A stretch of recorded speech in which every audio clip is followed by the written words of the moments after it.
Let's start with a truth that feels uncomfortable, and you may already be living it.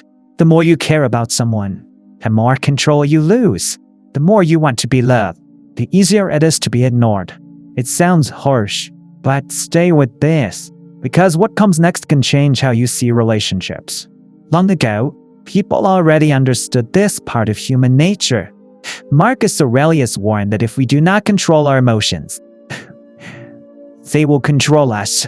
Epictetus taught that when we attach ourselves to things we cannot control, we suffer.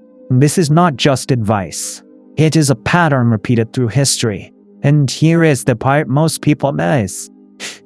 Most people think that if they want someone to care more, they should give more, text more, and try harder.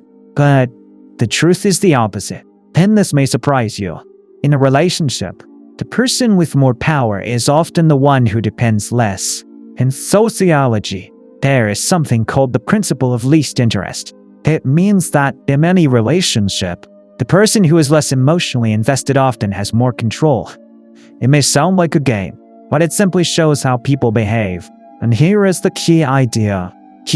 When we depend on someone else for our happiness, we give away our power. Think about this. One person waits all day for a message and feels happy or sad based on the reply. This person has given their inner peace to someone else. Another person has their own goals, their own life, and stays calm even without attention. Who is stronger here? You already know the answer. But here is where many people get it wrong. And this is important. Being independent is not the same as being cold. Being cold means you pretend not to care. Being independent means you truly do not depend. The difference is inside you. And this changes everything. Real independence means you can still care, but you do not lose yourself. Seneca said we should have emotions, but not be ruled by them. This means you can like someone, but you do not break when they act differently. And this is where respect begins to grow. When a person does not need others to feel valuable, they become more attractive. People naturally respect those who are complete on their own. This is not a trick. It is a state of being. And this next part is the hardest but most important. We must move our focus from what are they thinking to what am I doing.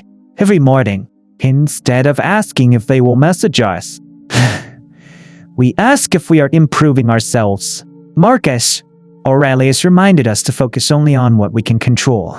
This is where emotional strength begins. When you stop chasing reactions, you will feel a quiet kind of power.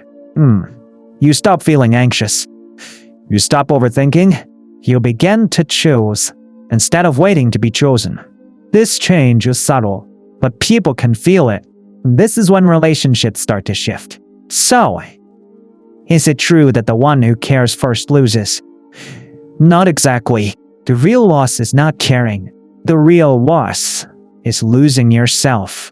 The real win is to care while staying whole, and to be in a relationship while still controlling your inner world. When we reach this point, we are no longer afraid of losing anyone. We simply stand strong in who we are, and that is where true power lives.